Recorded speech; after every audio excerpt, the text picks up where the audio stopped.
Тэгэхээр бид нар Христ мэдсэний баярыг бол жил бүр тэмдэглэн бас өнгөрүүлдэг байгаа. Тэгэхээр та бүхэн ч гэсэн бас зарим нь бол хүүхд авахаасаа хүүхдийн цуглаанд явж гиснээс хойш жил болгон энэ баярын түүх утга учирыг бол олонтоо сонсож харж өөрсдөө ч бас оролцож дуулж хуурдаж бүжиглэж байсан тийм үү. Нэгэнтээ бас энэ маань байнга жил бүр хийснээс болоод бидний амьдралд нэгэн танил энгийн зүйл болсон байгаа. Гэхдээ бид нар энэ үйл явдлууд донд нэг гайхамшиг ерөөсөө хязгаарч мартаж болохгүй. Магадгүй мартсан байх уу гэдэг бодол байгаа. Тэр нь юу вэ гэвэл юу вэ?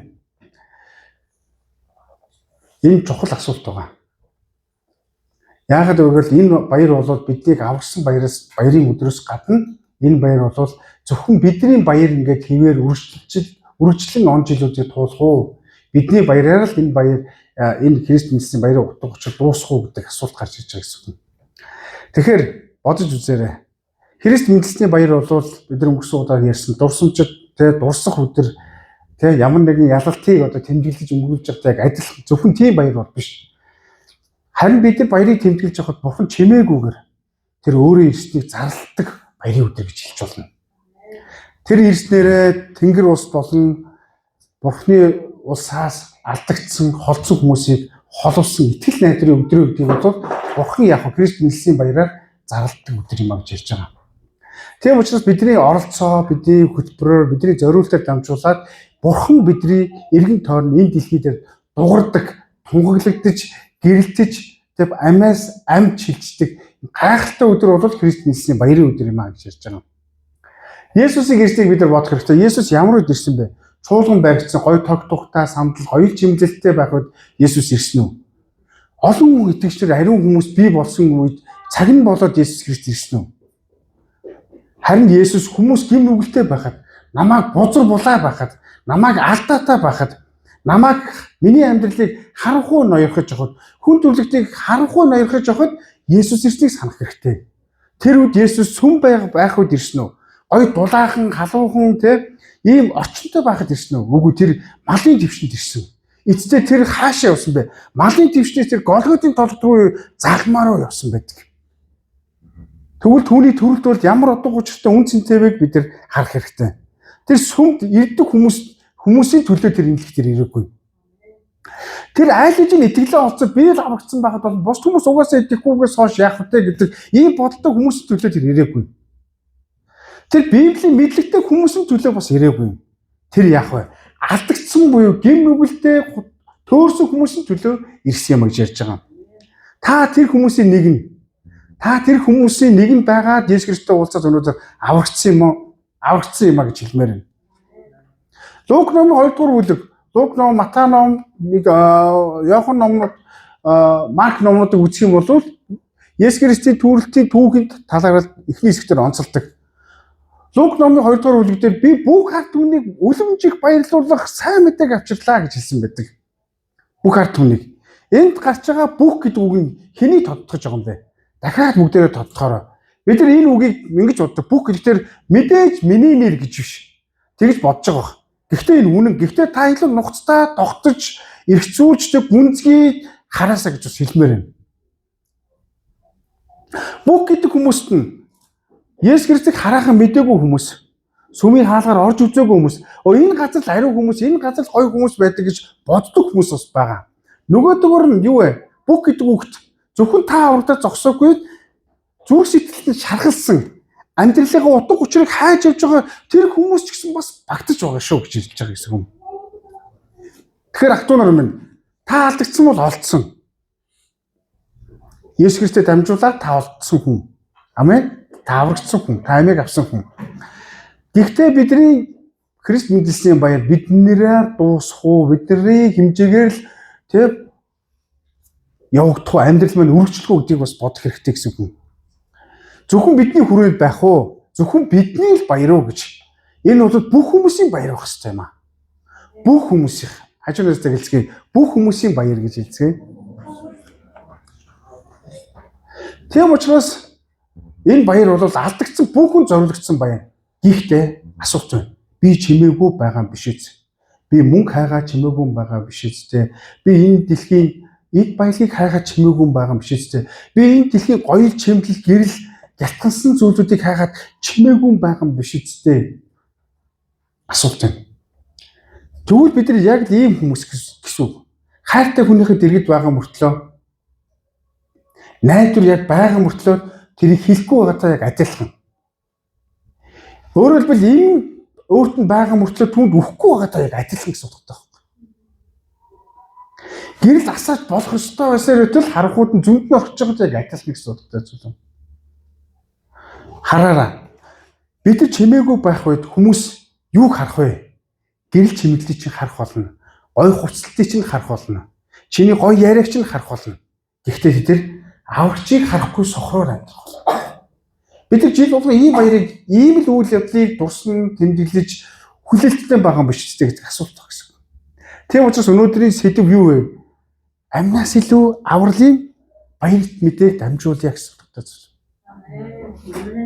Тэгвэл бид нар Лук номуудыг харуул тэд нар амнасаа үл хайхар нь хэдэн зуун километрийг туулж ирсэн тухайн цаг үеийн ноёрхол байсан харгас хэрцгийн хаанаас үл айж удамжаарч гисэн хинээс ч үл хайж дээрэмч тоновчоос үл айж аврагч эзэн мэндэллээ гэж хашгирч ирсэн. Бид нар амнаас илүү чухал зүйл нь юу вэ? Бидний аврал чухал юм аа. Аврагчтай уулзах нь чухал юм аа гэдэг дуу хоолойг бид нар эргцүүлэх хэрэгтэй. Өнөөдөр бид нар сошиал дээр дуурч байгаа янз бүрийн сэвэнүүдийг хардаг. Тэгээ төрний талаар илүү ярилцдаг, хүмүүстэй хуваалцдаг, ярианы сэдв болдог, тэрийг жив болох тохиолдол бас байж идэг. Өнөөдөр энэ 12 сар бол хэний сар вэ? Аврагч эзнийг хаасаагүй ярих, чимээтэй болон чимээгүйгээр илэрхийлэх сар юм а гэж ярьж байгаа. Тийм учраас ахтуу нар минь өнгөрсөн 7 хоногт гэрэл бичих сургалт болсон. Үхэл гэдэг бол нэг талаасаа бол хагцал байж болно. Энэ дэлхийн хүмүүстэйгээ зүр зүр хагцж байгаа процесс. Харин хагцах үедээ бид нар харамсал, гэмшил аваад явах үе байх вэ гэдэг асуулт байгаа. Харин гэрээслийн хичээлээр дамжуулаад бид нар өөрсдийнхөө үхэл гэдэг зүйлтэй нүүр тулсан. Намааг үхээд өнгөрсөн дараа хүмүүст би юу үлдээх вэ болон хүмүүс миний талаар ямар бодолтой вэ гэдгийг бид нар гэрээслийн хичээлээр дамжуулаад нүүр тулж ярьж гэрээслүүдэд бичиж өнгөрүүлсэн байна. Би өнөөдөр энэ дэлхийд чимээгүй явсаар байгаад нэг өдөр энэ дэлхийг орхисон чинь миний хайртай хүмүүс нь миний үхлийг хараад эзнийг мэдэхгүй үлдэхгүй. Тийм учраас ахтуу нар өнөөдөр эзэн биднээс асууж байна. Чи энэ баярт мэдээ хэнийг дамжуулах хүсэж байна уу? За яриагаа та бүхэн мөргөл дуусаад яриарай. Чи миний дахин ирэлтэд бэлэн байна уу гэдгийг асууж байна. Та бүхэн эзний үгийг сонсож байгаа учраас гоё төвлөрөөрэй те. Тийм учраас бид нар бол чимээгүй байх эрхгүй хүмүүс. Харин илүү Христийг гэрчлэгийг тунгаглах, ярих, хуваалцах, халуун хүсэл эрмэлзлээр дүүрэн амьдрахаас өөр аргагүй хүмүүс маа гэж ярьж байгаа гэсэн. Гэхдээ ийм хүмүүс ямар хүмүүс ийм хүмүүс байдаг вэ гэхээр Есүс Христийг зүрхэндээ хүлээж авсан, алдагдсан гэдгийг мэдэрч олцсон гэдгийг ойлгосон хүмүүсийн ухаамсар багхгүй. Тийм учраас Христ мэдсэний баяраар та бүхэн авралын сайн мэдээг бусдад дамжуулаасаа гэж хэлмээр юм. Бидний эрен тойрон байгаа бүх хүмүүст асуудал байгаа.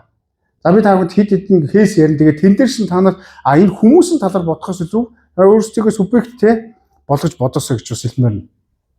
Библи бидний гаднаас нь хардггүй. Чи гой хувцастай байна уу, өнгө төстэй байна уу, тархан байна уу, турхан байна уу, өндөр нам байна уу, гой нүдтэй, гоё те, хараатай, сайтай, юутэй, юмтай байна уу гэдгээс үл хамааран Библи бол биднийг дотроос нь харж байдаг. Тийм учраас Ром 3:23 дээр юу гэж хэлдэг вэ? Бүгд нүгэл үлдснээр Бурхны юунд хүрдгүү гэж хэлсэн бэ? Бурхантай уулзах чадахгүй гэсэн үг байхгүй юу? Бурхныг харж чаддаггүй гэсэн үг байхгүй юу? Маш том хан хэрэм байгаа гэж хэлсэн. Тэрний үгээр нүгэл гэж ярьж байгаа гэсэн үг. Энэ нүгэл гэдэг нь хүн болон асуудалтай гэдгийг бол тодорхойлж байгаа. Бүгд нүгэл үлдснээр гэж ярьж байгаа. Хүн болон асуудалтай. Хүн болон асуудалтай. Энд ямар хүмүүсийг тодорхой, ерөнхийдөө тодорхойлох юм бол янз бүрийн шашны хүмүүс ч гэсэн бас энд орно. Шашингүй хүмүүс ч гэсэн бас энд орно. Эрх мэдэлтэй хүмүүс ч гэсэн бас орно. Сүмд явдаг мөртлөө Есүс Христэд итгэдэг хүмүүс ч гэсэн энэ дотор байгаа гэсэн үг таахгүй. Итгэдэг хүмүүс ч гэсэн бас энэ дотор орно. Яг тэгвэл гимнаст нүглийн асуудлуудаа итгэснийхаа дараа ариунслын замаар амьдардаг учраас бас л бурхан биднээс сануулж байгаа гэсэн үг. Тийм учраас аврагдсан хүмүүс юу гэж ярьж байгаа? Ром 3:23 надаас хол ишлээ. Яг тэгвэл аврагдаагүй хүмүүс бол зориулагдсан гэж ярьж байгаа. Вау, бодож үзэх хэрэгтэй. Цэг тавь жоохон зогсоод өөрийнхөө амьдралыг хэцүү чараас хийж хэлмээр. Бүгд нүгэл үлдсэн. Бүгд гинтээ. Тэгэхээр энэс харах юм бол бүгд асуудалтай. За тэгвэл бид нар бодох ёстой. Хүн бүрийн дотор янз бүрийн асуудал байж болно. Хэн нэгэнд хэлээгүй гэмшил, уучлаагүй буруутгал, мартахыг хүссэн өнгөрсөн амьдралын траума байж болно. Алдаанууд бас байж болно. Та бүхний дотор ч бас энэ зүйлүүд байгаа.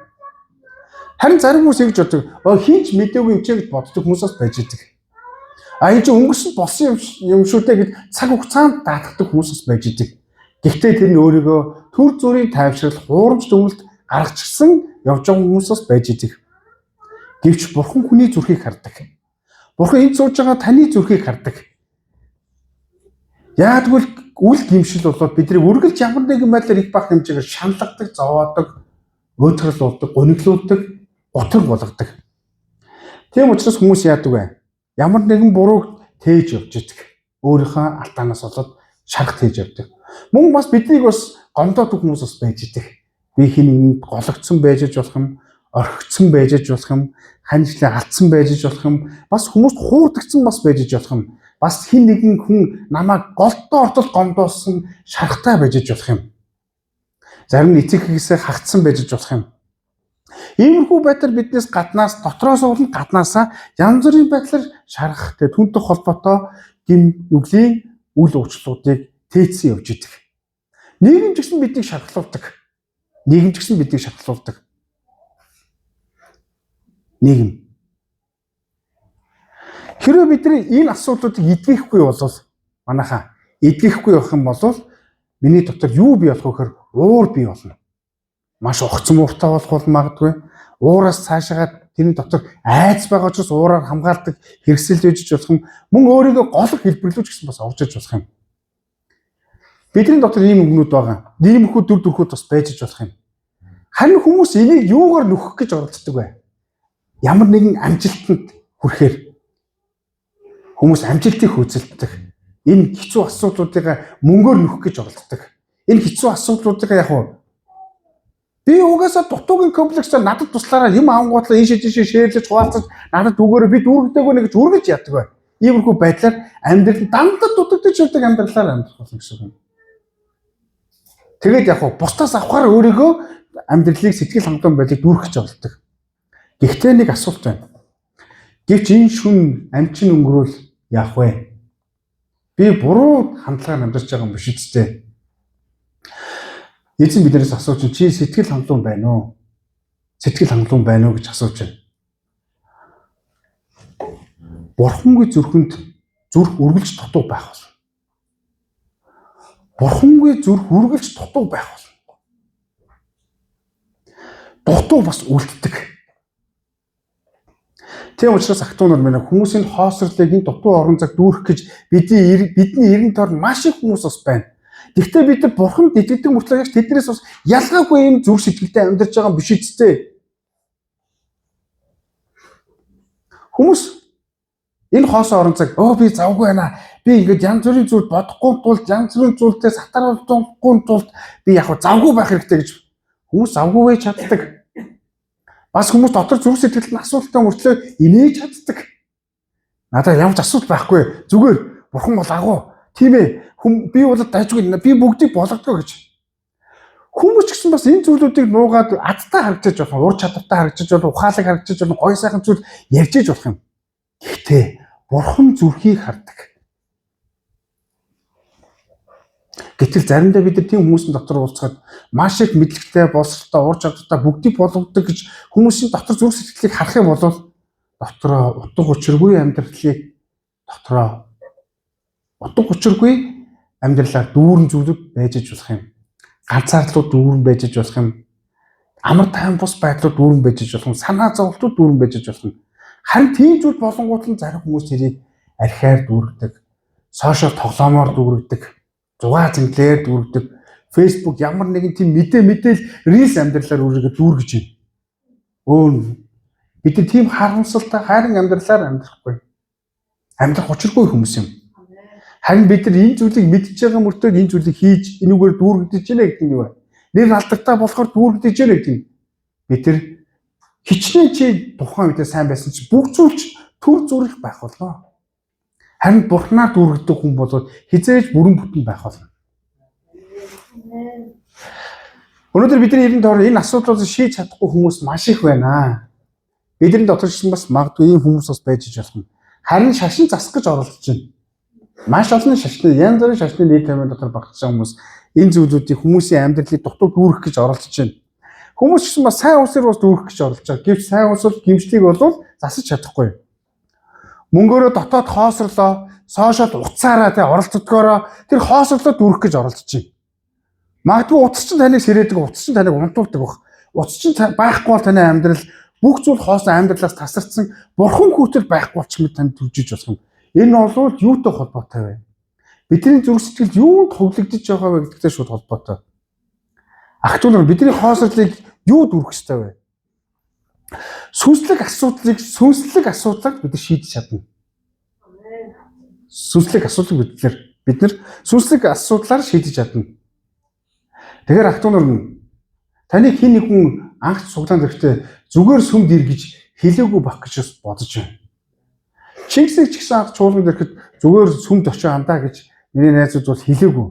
Бид нар хэдэн сар жил надтай хамт дагалдаж, намайг дагаж, намайг асаж, намайг тоож цаг хэрэгтэй болох үед нь сүмд яваарай гэж хэлсэн.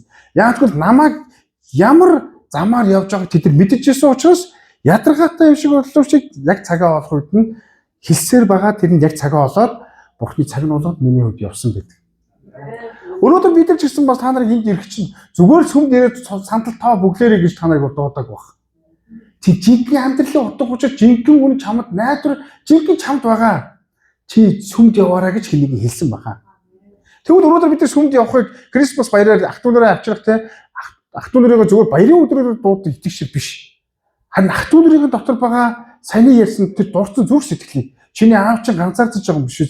Чиний ээж чинь ганцаардаж байгаа юм биш үү? Чиний найз чинь гим нүгэл дотор гутгалцсан байгаа юм биш үү? Хин нэгэн хан ижлээ алдсан эсвэл хин нэг чинь ганцаарцсан гунхирсан тэр нэгэн байгаа бол итгэл найдар би сүмд яваарай гэж хэлэх ёстой юм аа. Ах トゥ нар нэ. Гаднаа инээж байгаа хүний дотор аврагч хэрэгтэй. Тэр бомбт нь болсон ч гэсэн тэр хүнд аврагч хэрэгтэй. Хүн бүрийн нэр нь өөр байдгийн адил амьдрал нь ч гэсэн өөр, асуудлын хэлбэрүүд нь ч гэсэн өөр. Гэхдээ нэг адилхан зүйл нь хүн болгонд аврал хэрэгтэй юм аа. Тийм учраас бид нар Христ мэдлсний баяр бусдыг шүүж, ялгуулахаас илүүгээр яах ёстой вэ? Байгаар нь хүлээж авч ойлгож, Христ чамайг ямар хэмжээнд байгаар нь хүлээж авч чиний амийг аварсны адил та бүхэн бусдад сүмд өрөхтэй, сайн мэдээ тарахтаа тэр зөв сэтгэлийг бодоосоо гэж бас хэлмээр намаа. Мөнгөтэй хүн сүмд ирүүл чухал уу? Мөнгөгүй хүн сүмд ирүүл чухал уу? Эсрэгцэл байд асуулч тийм үү? Тийм учраас бид нар яах ёстой вэ? Бүх хүн сүмд ирэх ёстой. Бүх хүн давхар хэрэгтэй. Амен. Тийм учраас чиний эрен тойрноос эхлэх хэрэгтэй гэж хэлж байгаа. Сүүлүүд гэрээслэл болон энэ үхэл хагцал зүйлүүд нэлээд бодож эхлэх үед болохоор бид нар хайран байж болохгүй юм байна. Хайртай хүмүүсээс эхлэх юм байна. Эрен тойрныхоо хүмүүсийн бүгдээр яах ёстой вэ? Сүмд яваа гэж ганцхан тэр өгүүлбэр биш. Тэр хүний асуудлыг хараад та хэлэх юм бол үнцэнтэй байх болно. Тийм учраас ах トゥ нар бид нар шашинлаг хүмүүс бол биш. Тэ сүмдээ бүцээ өдөр баяр болсон шүү. Нөгөө гой дуу хууртаа баяр болсон шүү ирээрэй гэж биш. Харин тэнд жинхэнэ аврал, жинхэнэ амьдрал, жинхэнэ ам, жинхэнэ үнцийн тэнд байх болно гэж. Та нар бүгдээрээ мэрэгдүүдийн үргэлжлэл шүү дээ. 3 мэрэгд тэр үед ирсэн бол 4, 5 дахь, 6 дахь тэр он цагийн туулсараад мэрэгдүүдийн ажил өнөөдөр ажилласаар байгаа шүү дээ. Амен. Хончид хүртэл ажиллаа орхиод яасан бэ? Бид нар хүсний ажилтан байсан нь сүмийн хончдуудыг жижиж байсан нь ямар ч юм тэр бүх зүйлүүдийг хараад хамгийн чухал бүх ард түмнийг хүлээн баярлуулах жинхэнэ баярт мэдээ бол энэ хоныг хариулаад мөнгө болох биш харин Есүс Христтэй нүүр тулан уулзах явдал маа гэж ирсэн шүү дээ. Тэд нар ажиллаа орхиод хоннуудаа орхиод ажилгүй болоо мөнгөгүй болоо нэг өдрийн цалин магадгүй ажилласаа халагдах байсан баг. Гэр бүлийн загнах үр хөвгүүд нь хоолгүй боллоо гэж санаа зовох зүйлүүд байсан баг. Гэхдээ түүнээс илүү зүйл нь юу байсан бэ? Тэд нар магадгүй шаардлага байсан баг. Тэд нар ажлаа оргосон эсвэл дахиж тэднийг авахгүйгээд офтор энэ хүмүүсийг битгий аврах хүмүүс зарлага байсан баг. Тэд нар шарах сошиал медиа янз бүрийн тэр сэвэнүүдээс үл хаагаад хамаарад Есүстэй уулзсан тэдний чухал байсан. Амен. Тэгээд тэд нар юу гэж хэлсэн бэ? Бидний баярлуулах үлэмж баялд мэдээ бол Есүс Христ юм гэж яриаггүй. Бүх ард түмний үлэмж баярлуулах гэж ярьсан байгаа. Ах トゥ нар нэ. Бид нар бол хувийн итгэж биш. Бид нар бол хувьсгалын итгэгч нар байхгүй юу? 3 мэргэд хувьсгал хийсэн. Хончид гэсэн бас хувьсгал хийсэн. Хувьсгал хэдэн хүнээс эхэлдэг вэ? Нэг хүнээс эхэлдэг. Есүс Христэд дамжуулаад хүн төрлөختний өөрчлөлт ирсэн. Амен. Түүнд итгэсэн хүмүүсээр дамжуулаад хүн төрлөختний өөрчлөлт эхэлсэн. Амен. Тийм учраас ах トゥ нар нэ. Нэг үгийг та бүхэнд ярьж өгье. Бидний хамгийн их энэ дэлхийг орхиог хөтлөх хамгийн их сонсч ирсэн үг бол ямар үг вэ гэвэл аврал. Авралын үнцний талаар бодох хэрэгтэй. Авралын үнцний талаар Есүсийг бодцгаа. Аврал гэхээр Есүс намайг аварсан гэж. Есүс бол агуу сургаал, Есүс мэрэгэн ухаан гэж. Есүс зөвхөн сайн сургаал заахаар бол ирээгүй. Есүс зөвхөн мэрэгэн санаануудыг хэлэхээр бидний амьдралд ирээгүй. Зөвхөн тэр зөвхөн ёс суртахууны дэ үлгэр жишээ загвар болгож тэр амьдралыг залруулахаар ирээгүй. Тэр шашны урсгалыг эхлүүлэхээр ирээгүй. Хэрвээ зөв тийм зүйлээр ирсэн бол тэр өөхөх шаардлагагүй байсан. Ах トゥ нар нэ. Есүс хаан төрсөн бэ? Малын твшин төрсөн. Малын твшин төрсөн. Тэгээд тэр амьдэрсэн. Тэгтээ тэр зоригтойгоор төрсөн, зоригтойгоор амьдэрсэн, зоригтойгоор яасан бэ? Үхсэн. Түүний Бэтлехем дэх тэр твшин түүнийг хаашаа хөтлсөн бэлээ? Хүмүүс бол түүний амьдралын 3 жилийн түүхийг л дурдах баг.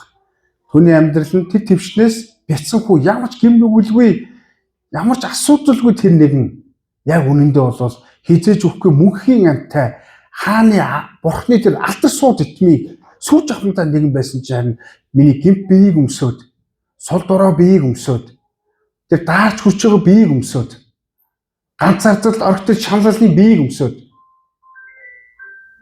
Юудэчүүд бүгдээрээ Есүсийг төрхийг бол мэдэж ирсэн цаг хугацааны үед. Энэ хүү бол онцгой хүү байсан.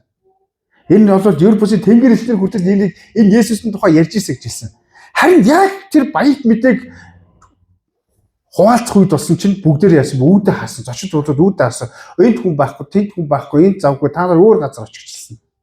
Тэгээд яасан бэ? Түрх уулаад идэг, мэдлэх гээд идэг завгүй гэжсэн. Өөр бодолтой байсан.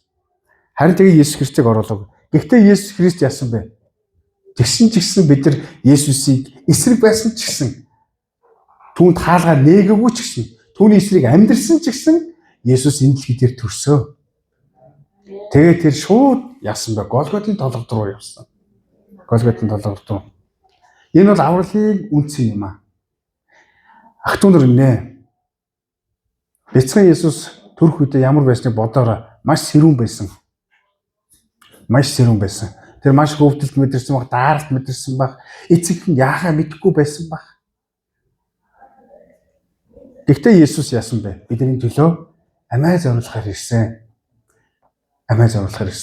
Тийм учраас та Есүс Христийн амиар зоригтойгоор аврагдсан нэг юм аа.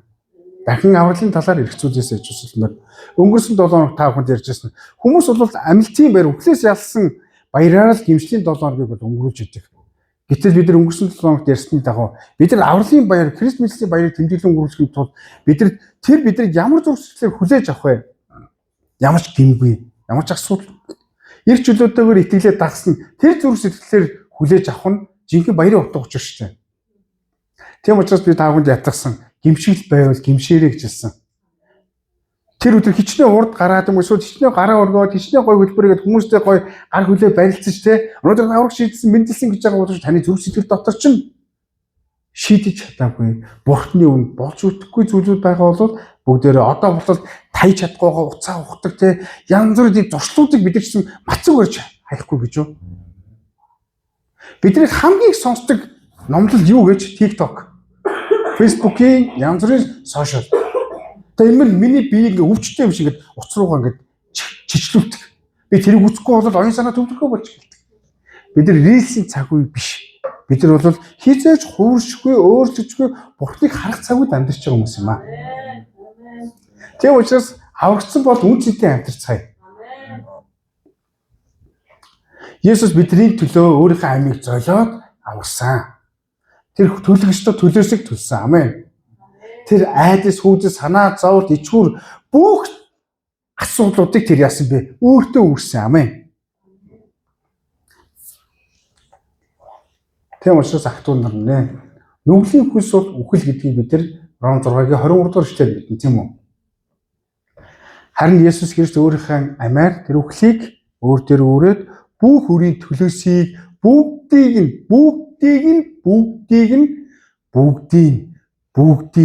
бүгдийг чинь бүх зүйлүүдийг чинь төлсөн.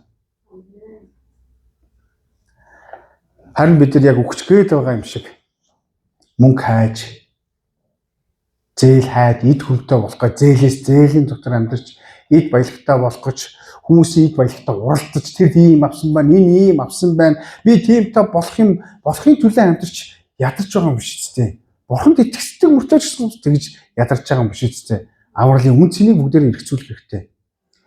Есүс амаараа чиний бүх төлөөсийг төлсөн. Амен. Тийм учраас аврал үнгүүгээр хийсэн боловч хямдхан биш шүү гэдгээс бодох хэрэгтэй. Бид нар авралыг төлбөргүйгээр авсан шүү дээ. Ямар ч гавьяа байх болохгүйгээр авсан. Амен. Бид нар ийм зүйлийг бодох үедээ бидний дотор Есүс Христос уулзсан тэр анхны тэр дурсамж, дуртгал сэргийх шүү дээ гэсэн. Есүс бүгдийг төлсөн. Хажуу найзтай гэлцгээ Есүс бүгдийг төлсөн.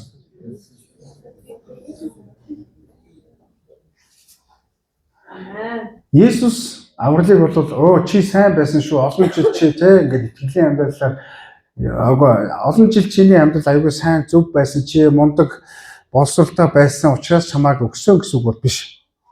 Тэ? Аврал бол чиний ижээ авчин ч юм уу хин нэг чи итгэгч учраас чи чамд би өгөө гэсэн үг бол биш. Аврал бол чи магтан дуу мэддэг учраас би чамд өгөө гэдэг зүйл бол бас биш. Аврал чи итгэгч нөхөртэй муу итгэгч одоо ижээ одоо хань ижилтэй байна уу? Тийм учраас би чамд өгөө гэдэг зүйл бол бас биш. Аврал бол юу вэ? Хүн нэг бүрт өгсөн, хүн нэг бүр Есүстэй уулзсан уулзалтыг л аврал гэж тодорхойлно. Тийм учраас би таныг танаас бас асууж юмэр нь та Есүс Христийг үнэхээр яг аврагчаар хүлээж авсан уу?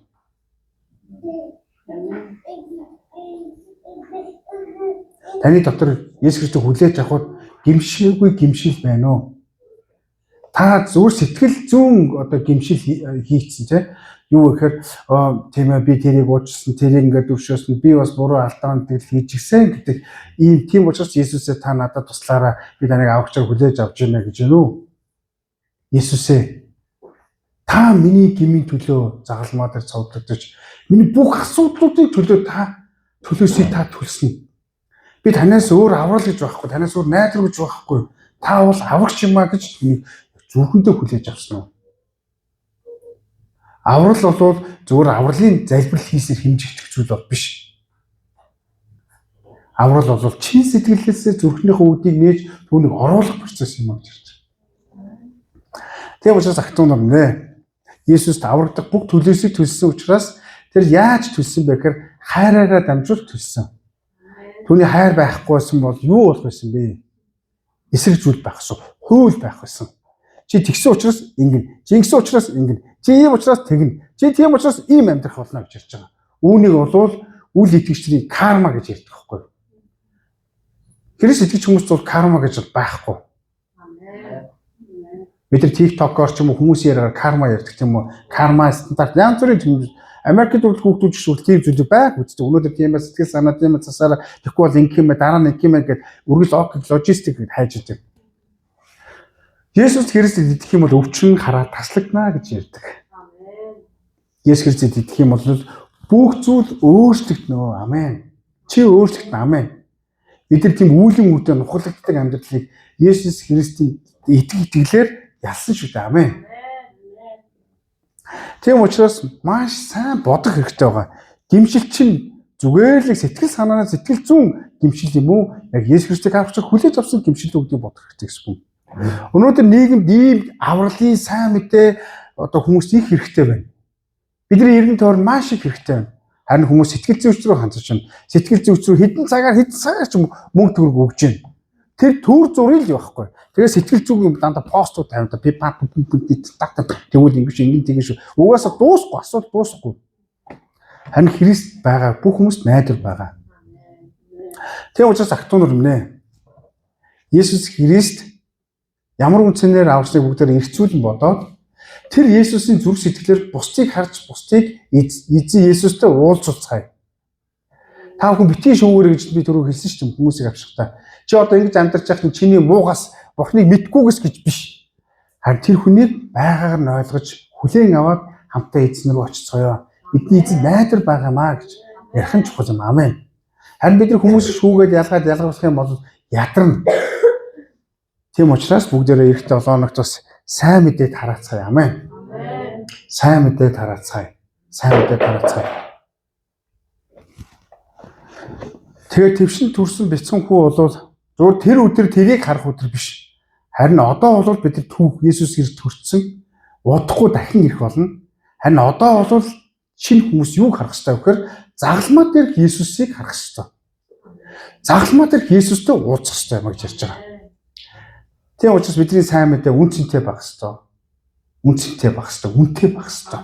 Үнцэнтэй байна гэдэг нь юу гэхээр Бурхан намайг ямар хэмжээгээр хайрлсан, ямар байгаар нь хайрлсныг бодоо тэр хүнийг Бурханы зүрх сэтгэлээр харж, хандаж, халамжилж сайн мэдээд харах юм. Амен. Мундаг сайн мэдээ годомжийн сургуулийн энд ярьдаг хүмүүсээс Бурхан чамдаар 3 өдөр дээр өгөх юм чи тамд очно гэж. Гэхдээ яг энэ бол шашинлаг үйл байхгүй. Хүмүүсийн зүрх сэтгэлийг гмийн дээр утга учир нь ойлгож бид нар сайн мэдээг ярьж чадна гэсэн үг байхгүй. Тэгэхээр сайн мэдээ хэнд очих вэ гэдэг асуулт байгаа. Сайн мэдээ бол бүхэнд зориулагдсан. Есүс Христийг төрөхөд хаасаагүй сайн мэдээ тараагдчих гэлсэн. Тийм үү? Гудамжаар 3 мэрэгдүүд орилж гэлсэн. Харин тэрүүд хуулийн агчлууч бүгдээрээ унтаж ирсэн. Тэр Есүс Христийг төрөхийг мэдэж байгаа мөртөө яасан бэ? Итгэхэ болж гэлсэн байсан. Тэгээд Херодтой хуйлдаад харин жисэргээр сайн мэдээ тарааж байгаа тэр хүмүүсийг яасан бэ? Эсэргүүцэж ирсэн. Зүгээр л яваа. Шашинлаг байдалтай л анхаарцгаая. Хизээ ирэх нь бол чухал биш ээ. Хизээ ирэхгүй. Наадуу чи зүгээр л ингээ ярьдаг хүмүүс гэж. Өнөөдөр бидний дотоод дугуулагч Есүс Христийг тунхлах ёстой. Гэрчлэх ёстой. Харин саадууд байгаа юм биш үстэй. Гой хувцас, өнгө зөөстэй, хідэн төгрөгөөр аваад, хідэн лизингээр аваад дараа нь явах гэдэг зүйл. Яагаад энийг онцолж ярьж байгаа вэ гэхээр монголчуудыг өнөөдөр лизинг зээлээр маш их муу нэгэн тарамталж байна. Яагаад гэвэл бид нар бол Христ итгэж хүмүүс бол мөнгөний боловсрал маш сайн мэдлэгтэй байх ёстой. Библиэлд энэ бүх зүйлийг маш нарийн сайн заасан байдаг. Тэгэхээр та бүхэн 5 дахь өдөр болж байгаа 5 дахь сургуульд зарлагдж байгаа сургалтууд сайн ирэх хэрэгтэй. Яг үүндээ 7 хоногт нэгч Библи шагаагаагүй байж ирээд ганц номлын амьдралаар амьдрах гэдэг нь бол хайрын амьдрал. Тийм учраас гомдол зөвхөрөл хагцсан ингээд давтагдаал нэг юм ярьдаг тийм амьдрал байх болно. Тийм учраас сүм чуулган бол дэлхийд дээр хамгийн агуу одоо конференц бол юу гэж ярьж байгаа вэ? Дагалдуултын хичээл шүү дээ. Энэ тэдний дагалдуултанд ячраараа ирээрээ гэдэг ямар ч наалдахгүй тийм зүйлүүдийг хүний сургаалуудыг сурснаас хамтаа дагалдуултыг хамтаа хэрэгжүүлж хийж амьдрах хэрэгтэй. Өнгөрсөн 5 дахь өдрийн гэрээслийн сургаал дээр бол бид нар үнэхээр хад чулуу хан хэрэм нурсан. Харин зарим байгаасаа гэсэн хүмүүс мань ирээгүй. Гэхдээ байсан хүмүүсийг би үнэхээр үнцэнтэй тооцсон. Тийм учраас та нар эзэн Бурхны өмнө суралцгаа битгий зогсоогоорой. Яагаад гэвэл бид зээлийн утга учир занглаг тайлах нь Библиэд байгаа. Мөнгөний утга учир үн цэнийг бид нар Библиэс л сурч чадна. Сураагүй учраас магадгүй мэдгүй учраас алдаж төөрж бүдэлж явж байгаа. Тийм учраас ахтунар нэ Христ мэндэлсний баярын өдрийг илүү бодож өнгөрүүлээ гэж ятамаар байна. Амен. Ямар хүнцнээр аварцнаа бодож өнгөрүүлээд бусдыг бүгдээрээ сайн мэдээ тараацгаая. За, сайн мэдээ ямар хүнд ойрцныг яриад дуусгая. Сайн мэдээ бол түрүү хэлсний адил сүмийн удирдагчдад л зориулагдаагүй. Сайн мэдээ бол юу вэ? Хаад ноёдуудад зориулагдаагүй. Сайн мэдээ юу вэ? Алдартай хүмүүст бол зориулагдаагүй. Тэгээ сүүлийн үеийн бас энэ сошиалаар явж байгаа алдартай хинч ядгийг христчин янз бүрийн хүмүүс амар юу яадаг, дагдаг те ингээд явдаг. Гэхдээ тэд Есүс биш. Тэр хүмүүсээ модель болгож бусдад шеэрлж идэг. Ихтэл тэд нар яг Есүс биш. Өөрөө л Христийг дагахаа хичээж амьдрах хэрэгтэй. Тэндээ санаа зовж зүтгэж амьдрах хэрэгтэй. Тэгээ гэргийтэйгээ өчтөрөөс хуваалцчихсан. Тэр ойрд кино үзэж байгаа орой айгүйх завгүй байгаад би ч нөгөө кино үзэж ядаргаа бас янз бүрийн тайл. Тэгээ Forest Camp-ыг үзээд би өөр зөндөө үзсэн. Гэхдээ манай ихтер одоо надаа энэ 20 эдэн 45 жилийн турш надад энэ Forest Camp-ыг ерөөсөө хийлээгүй хаагаар өнгөрсөн бэ. Манай гэрийнх нь бол бид гур бол киноны мангас байхгүй юу? Ямар ер нь бол манай хоёр бүр илүү их үзсэн. Тэгээ би ч нөгөө одоо өөр ажил. Тэгээ Forest Camp-ыг харах юм бол гүгээл. Тэгээ би ихтер ингээд тэндээс би амар олон гэж аягүй мэрч байгаа л та. Тэгээ би ихтертэй үжсэн бөхөр бидний амьдрал ч гэсэн бас ингээд өөдөртэй юм шиг мөртлөө тий. Маш үнцэнтэй. Forest Camp Google хахад хүмүүсүүд алдартай болж байгаа хүмүүсийн амьдрал өөрчлөгдсөн. Зүгээр нэг санаадгүйс даарчтай гэсэн чинь нөгөө даарчтай гэдэг фотошоп нүүрэн нарцсан чинь нүүрнийх зураг гарсан чинь тэр нь алдартай брэнд болсон ч ах шүү тийм. Өөрөлдөө Христийг дагж байгаа үнцэнтэй үгийг дамжуулж байгаа нэгэн болоо бусдын амьдралыг өөрчилдөг байхгүй. Тийм учраас ахтунаар нэ. Өнөөдрийн номлол маань таныг илүү сериосны, илүү дотогшоо байгаасаа гэдгийг л ятгаж байгаа гэсэн үг байхгүй. Амен. Бид нар бол сэтгэл хөдлөлийн итгэгчид бол биш. Сэтгэл зүйч итгэгчид биш. Бид нар бол Бурхны үгийн итгэгч нар. Амен. Уус цэцэг навч хатаж өнгөрч алга болгоч гэсэн эзний үг конст яг тогтмол бид нар яг нэг чигээр л үүдэг. Амен. Бидний дагаал, бид санаа тавиал явж идэг. Амен. Тэгвэл бид нар сайн аврагцсан бол чанартай аврагцсан амьдралаар амьдрах хэрэгтэй. Чанартай байх хэрэгтэй байхгүй. Тодорхой байх хэрэгтэй гэсэн үг байхгүй. Тэгвэл ямар хүмүүстээр сайн мэдээ ирсэн бэ? Хончид дээр ирсэн. Хончид бол яг үүндээ тухайн нийгмийг гадуурхсан хүмүүс байхгүй. Хотод юу болж байгааг юусэн мэдэхгүй. Би багтаа хонь хариулж ирсэн. Хонь хариулахад ерөөсө тэр айлын хонь хариулдаг гэсэн идэвхэрт. Тэгэл тэр айл юу болж байгаа тэр хотод юу болж байгааг мэдгүй. Өглөө хэдэн хонь үхэр маад гэж аавал хэдэн зуун хонь хариулаад тэгэл ганцаархнаа тэр хонь хариулаад явж идэг. Тэгээ орой ирэл хоол бэлэн байна. Тэгэл дахиад маргааш өгдөө гарна. Миний амьдрал яг хийм яг тэр. Өөрөөр хэлбэл би нийгмээс би тусгаарлагдсан. Тэгээ би сургуулаа ороход 6 сарын турш одоо хөдөө гэр бүлээ тижээн гээд сургуулаа хаяад маллахаар явсан. Тэгээ очсон чи яг нөгөө коммунистийн зарим нэг юм хаягдаг орхигдог юм байсан. Өөхөр нэг хилгүү өвөтэй нэг өвөтэй хилгүү өвөтэй 6 сар мал хариулахаар одоо илүү хараг гэрт одоогоор ярих юм бол би ч хуран зарчмарч болцсон нэгэ мэдгүй хүүхдгээ очсон байхгүй. Тэгэл хонь хариулаад өөр юу ч мэдэхгүй. Харин хонио бол мэднэ. Тэр алга болсон энэ алга болсон маань мэддгийм байж хариулаад хахаар хэдэн зуун хонь хэдэн хонь тэгэл өхөр мөхөр алга болчихсон шүн хамаагүй гараад байна. Бүгд л над руу чишлэн. Тэр алга болсон маань энэ алга болсон энэ юуг нь хацуулсан байна. Энэ бөөссөн байна. Чи ийм газар руу нам руу явуулсан байна. Тэгэл яг уу айл болох нэг шивтээ үрж одоо хөрсийг хайж юм. Яг тийм хожид дээр сайн мэд ирсэн. Эдгээр ямар ч нэр хүнд гэж өрөөсөө байхгүй. Нэр хүнд гэж өрөөсөө байхгүй. Бараг л юу вэ? Зүгээр нэр л байгаа олонч нийгмээс тусгаарлагдсан хүмүүс гэж хэлж байна. Харин Бурхан тэднийг сонгосон. Тэгэхээр сайн мэдээ ямар хүмүүс сонгосон одоо хүрэх ёстой вэ? Төгс хүмүүс бол биш. Бэлэн болсон хүмүүс бас биш. Харин хэрэгцээтэй хүмүүст хүрсэн. Тийм учраас ямар нэгэн эзний ажлыгтаа бэлэн болсон, ямар нэгэн тооцоо данс харах ч юм уу те ямар нэгэн ур чадвараа харах биш. Харин яах вэ? Хэрэгцээтэй бүх хүмүүст. Тэгвэл 90 тойрны харцаа. Таны 90 тойрны байгаа хүмүүс сайн мэдээ хэрэгцээ байна уу?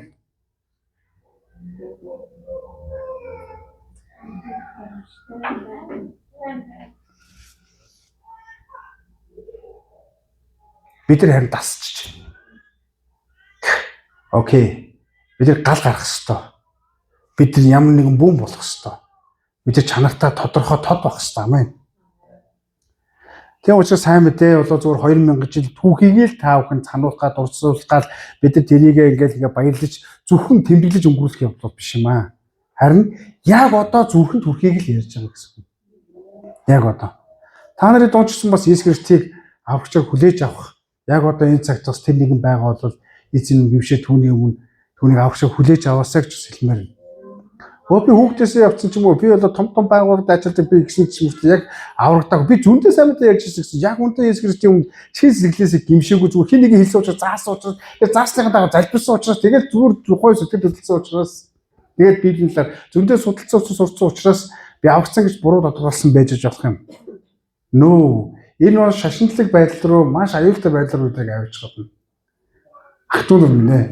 Яг одоо бүгдээрээ гимших ёстой бол гимшээд түүнийг чин сэтгэлээсээ зүрхэндээ хүлээж аваарай. Бодож үзээрэй. Чиний ажлын хамтрагч, чиний хурш, чиний найз болвол өнөө цагийн чиний үргэлжлэл буюу тэдний хончид болох ёстой. Тэд нар мэрэгдүүд буюу чиний мэрэгдүүд болж үргэлжлэх ёстой. Амен.